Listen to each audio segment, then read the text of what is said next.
안녕하세요. 정원교입니다. 날씨가 이제 추워지고 또 코로나 확진자도 450명, 500명을 넘었다가 이제 400명대로 다시 떨어졌는데, 이제 백신이 나와서 아마 한국 사람들한테 전부 백신 공급하는 게 아마 내년 하반기는 가능할 것 같아요. 그때까지 좀 답답하시더라도 좀 참으시고, 잘 견디십시오. 오늘은 제가 이제 중국 험담을 하나 하겠습니다. 저는 이제 대표적인 중국 공산당의 중국 사람을 싫어한다기보다도 중국 공산당을 아주 싫어하는 사람입니다. 그래서 왜 중국을 싫어하는지 여러 가지 사유를 하나하나씩 여러분과 함께 읽어 가도록 하겠습니다. 여기 보시면은 세상 가장 친절한 중국 상식, 중국에 대한 그 상식을 쓴 약 400페이지, 350페이지짜리 책이 있습니다. 최근에 이제 몇 달 전에 발간된 책인데, 여기서 들여다본 62가지 질문으로 들여다본 중국인의 뇌 구조, 중국인이 어떤 사람인가, 요걸 잘 아시면은 제가 왜 그렇게 중국을 싫어해야 되는지, 또 우리가 중국에 무조건 그렇게 친밀감을 가져서는 안 되는 그 이유가 하나씩 상세하게 설명이 되어 있습니다. 오늘은 여러 가지 주제 중에 티베트 축구팀이 해산된 이유라는 이 책의 첫머리에 나와 있는 글입니다. 중국의 이제 유일한 프로 축구팀이 티베트에 창단이 됐어요. 3년 전에. 했는데, 지난 20년, 지금부터 6달 전에 창단지 3년 만에 이제 해산됐습니다. 원래는 해외에 망명되어 있는 티베트 사람들이 티베트 국가팀이라는 걸 해외에서 만들었어요. 그래가지고 이 나라 저 나라 다니면서 이제 경기를 하니까, 야, 이게 티베트라는 명칭을 사용해서, 해외에서 활동하는 게 이제 공산당 정부로서는 못마땅하지 않습니까? 그래서 국내에 만들었는데, 이게 이제, 창단 1년 만에 이제 프로리그, 북경이나 상해에서는 프로에도 진입하는 등 이제 빠르게 실력을 키워가니까, 이놈에게 만들어 해외에 있는 티베트 축구팀을 무력화시키기 위해서 국내에 만들었더니 그냥 국내에서 또 티베트 축구팀이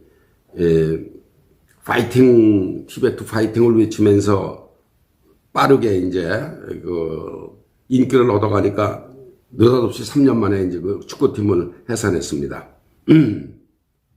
그런데 티베트에서 그렇게 독립을 외치는 목소리가 끊이지 않는 이유가 있습니다. 티베트는 1950년 10월이면 6.25가 나던 그 해입니다. 온 세계가 이제 한국전쟁에 신경을 쓰고 있을 때 슬며시 중국이 독립국가였던 티베트를 무력 침공해서 합병을 했습니다. 그때, 청나라가 멸망한 다음에 이제 티베트가 독립을 해서,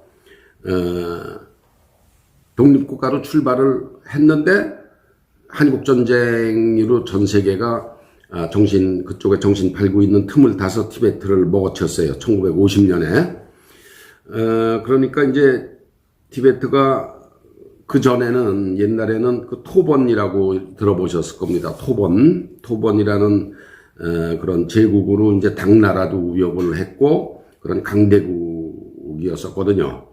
그러니까 이제 티베트가, 야, 이게 우리가, 민족도 다르고, 또 중국의 대륙의 독립국가도 우리가 압박을 하고 그러던 나라인데, 느닷없이 중국의 지방정부가 되니까,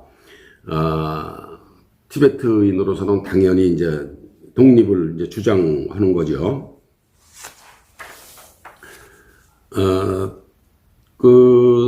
티베트를 이제 중국 땅이라고 주장하는 논리에서 가장 눈에 띄는 부분이 바로 몽골족과 만주족 역사도 중국의 역사라고 규정합니다. 이게 중국이 통일된 다민족 국가라는 역사관에서 출발하는 것인데, 따라서 몽골족과 만주족도 중국이니까 나머지 여타 민족, 소수민족, 티베트, 우이구르 뭐 이런 등등등은 말할 것도 없이 중국의 역사라는 거죠. 중국에는 이제 55개 소수민족이 있습니다. 우리 한족, 우리 한국 조선족이라고 그러죠. 조선족도 중국에 약 200만 명이 살고 있습니다. 300만 명이 살고 있습니다.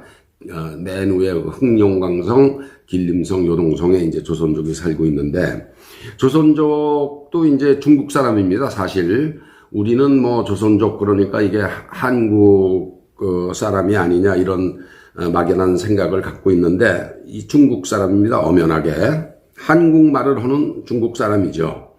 그런 민족이 55개가 있습니다. 중국에. 그러니까 중국은 소수민족이 자기들의 정체성을 확립해서 중국에서 이탈하게 놔두는 것보다도 다른 나라에서 욕을 먹더라도 강제로 이거는 중국 내에 있는 여러 소수민족 중에 하나다 이런 논리를 내세워서 이제 욕을 먹더라도 국제사회에서, 그러니까 조선족도 지금 우리가 막연하게 동정적으로 이 조선족은 참 조상 때 끌려가서 어쩌고 저쩌고 뭐 독립운동회 때 넘어갔고 또 일본에 합병되는 과정에서 먹고 살기 위해서 만주로 가서 뿌리 내리고 살고 있기 때문에 뭐 우리 민족이 아니냐, 우리는 그렇게 생각을 하지만 그 사람들하고 자세히 얘기를 들어보십시오. 엄연한 중국 문화에 흡수된 일부 우리 민족의 전통을 지키는 부분이 있긴 하지만 엄연한 중국 민족입니다. 그래서 우리가 조선족을 대할 때 절대로 우리 편이다, 쉽게 얘기해서 우리 편이라는 생각을 하시면 안 됩니다. 안 됩니다. 중국은 기후 조건도 다르고 각 지역민들 그 습성이 달라서 중앙 집권제가 어울리지 않는다. 또 미국식 연방제가 그래서 적합하다. 이런 얘기를 한 사람이 바로 순원입니다. 중국어로 손문. 지금의 통일된 중국을 세운 사람이 손문이죠. 손문이 그런 얘기를 했어요. 한때는 이제 모택동조차도 모택동이 이제 후난입니다. 태어난 지방이 마오쩌둥 고향입니다. 그래서 거기도 고궁학을 세워야 된다. 하나의 커다란 몸집을 유지하기 위해서 너무 많은 사람이 죽었다. 한때는 이제 모택동 그런 얘기를 한 적이 있습니다. 그만큼 중국은 피를 흘려서 강제로 커다란 55개의 소수민족을 포괄하는 다민족 국가라고 이제 자기들은 얘기를 하고 있는데, 그 중에서 이제 가장 문제가 되고 있는 게 영토와 자원을 포함하고 있는 티베트와 신장입니다. 신장, 우이그르라고 그러죠. 우이그르. 그래서 신장은, 티베트는 중국 전 영토의 8분의 1을 차지하고 있습니다. 8분의 1, 약 15%, 14% 정도가 차지하고 있고, 우이그르는 중국 영토의 6분의 1을 차지하고 있습니다. 17, 8%. 그러니까 이 둘 합하면은 30%가 넘는데, 만약에 신장과 우이그르를 독립을 시켜주면은 중국은 없어지는 거예요. 영토의 3분의 1이 날아가는 겁니다. 이 티베트와 신장이 땅만 넓은 게 아니고, 티베트 신장은 에너지 자원의 보고입니다. 국경지대로서의 중요성도 물론 크지만은, 티베트 자치구에 매장된 크롬, 구리의 양은 중국 최대의 규모입니다.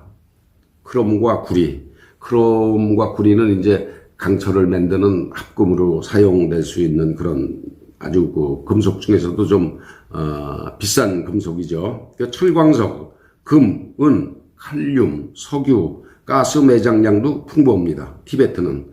전 영토의, 중국 영토의 8분의 1을 차지하는 티베트는 인구는 작지만 그런 아주 자원을 가지고 있습니다. 또 우이그르 신장은 중국 전체 석유 생산량의 30%, 전체 석유 생산량의 30%, 천연가스의 35%, 석탄의 40%가 매장되어 있습니다. 여기서 우이그르가 독립을 해서 떨어져 나가면 중국이 얼만큼 타격을 받을지 상상이 가시죠. 그래서 중국은 2000년대부터 이제 파이프와 전력을 이용해서 신장에 있는 자원을 동부 지역, 이쪽 대륙의 황해 쪽, 상해 인구 밀집 지역으로 이제 운송을 하고 있습니다. 지금, 신장에는, 약, 100만 명이 넘는